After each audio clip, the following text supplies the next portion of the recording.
اس نے صاف لاعلمی کا اظہار کیا تھا۔ بہت دنوں سے میں تمہیں کچھ کہنا چاہ رہی تھی اشبان۔ دیکھو تم ساریہ جیسی لڑکی کے چکر میں پڑے ہو، حالانکہ وہ اتنی عجیب و غریب شخصیت کی مالک ہے۔ ایک طرف تو وہ تمہارے ساتھ ٹائم گزارتی ہے تو دوسری طرف یونیورسٹی کے کئی لڑکے لڑکیوں نے اسے ڈانس کلب میں دیکھا ہے، جہاں وہ ہر رات کسی نئے لڑکے کے ساتھ پائی جاتی ہے۔ غزل کی بات پر اس نے چونک کر سر اٹھایا۔ کاش وہ اسے یہ بات پہلے بتا دیتی تو اتنے بڑے دھوکے کا شکار نہ ہوتا۔ اگر غزل اس سے یہ بات کہتی تو تھوڑا بہت شک اس کے دل میں جاتا ہی صحیح، لیکن اب جب اسے سب کچھ معلوم ہو گیا تھا، اس کی بے وفائی، اس کے دھوکے کا، تو وہ ان باتوں پر چونکا نہیں تھا، نہ اس کے دل کو کوئی دھچکا لگا تھا، کیونکہ کئی دن پہلے جو اس نے دیکھا اسے سہنا اتنا آسان نہیں تھا۔ پتہ نہیں غزل، مجھے اس بارے میں شاید تم ٹھیک کہہ رہی ہو، ایسا ہی ہوگا۔ بہت دبے دبے دھیمے لہجے میں بات کر رہا تھا۔ غزل حیران رہ گئی۔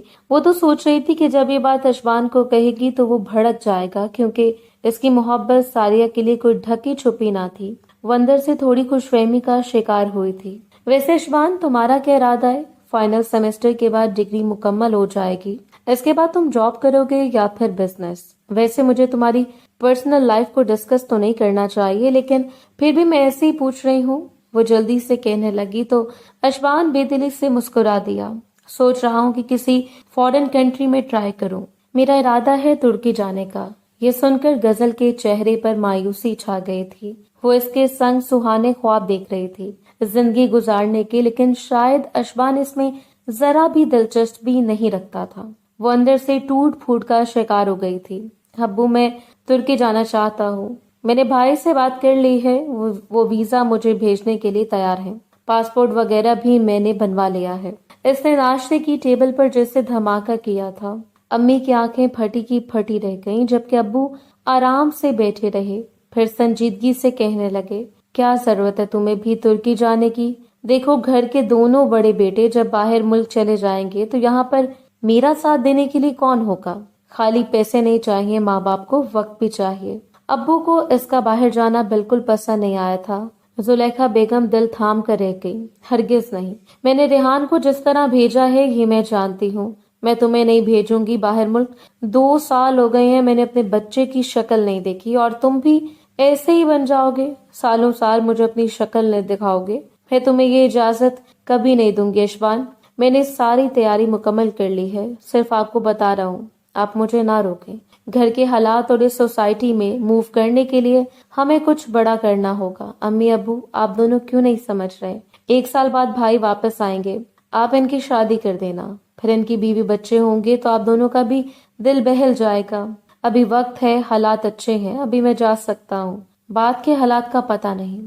اس نے بے تاثر لہجے میں اپنے ماں باپ سے کہا تھا۔ یہ ٹھیک کہہ رہا ہے زلیخا، اس سے مت روکو۔ اگر کمانے کی دھن، محنت کرنے کا جذبہ اس پر سوار ہے تو ہمیں اس کے ارادوں کو کچلنا نہیں چاہیے، اسے مایوسی کی طرف نہیں دھکیلنا چاہیے۔ ابو نے اس کی تائید کی تو وہ بے دلی سے مسکرا دیا، جبکہ اجیا کا دل جیسے کسی نے مٹھی میں لے کر مسل دیا۔ اس کی خالی خالی نگاہیں اشبان کو دیکھ رہی تھیں۔ پھر وہ چپ چاپ برتن اٹھا کر کچن میں چلے گئی۔ ٹھیک ہے، اگر تم نے اپنی منمانی کرنی ہے تو میرا بھی ایک فیصلہ ہے، وہ بھی تمہیں ماننا ہوگا۔ ترکی جانے سے پہلے تم نکاح کر کے جاؤ گے، وہ بھی اجیا کے ساتھ۔ زلیخا بیگم نے اپنا فیصلہ سنایا تھا۔ مجھے منظور ہے، کوئی اعتراض نہیں آپ کی بات پر۔ اجیا ہاتھوں سے کانچ کی پلیٹ اس کے نیچے گر گئی، ایک چھناک سے۔ زلیخا بیگم بھی حیران رہ گئی تھی کہ وہ اتنی آسانی سے ہاں کر دے گا، انہیں امید نہیں تھی۔ چہرے پر خوشی چھا گئی تو ابو مسکرانے لگے۔ لو بھائی، تم تو ایسے ہی کہتی رہتی تھی کہ اشبان تمہاری بھانجی کو ناپسند کرتا ہے، وہ کبھی تمہاری بات نہیں مانے گا، لیکن دیکھ لو، اس نے آج تمہاری بات مان کر ثابت کر دیا ہے کہ یہ میری ہی اولاد ہے، کبھی اپنے ماں باپ کا دل نہیں دکھائے گا۔ ابو اسے فخر سے دیکھ رہے تھے جبکہ وہ خاموش تھا۔ اجیا کا دل دھک دھک کر رہا تھا۔ اسے یقین نہیں آ رہا تھا کہ اشبان اس سے نکاح پر اتنی آسانی سے راضی ہو گیا ہے۔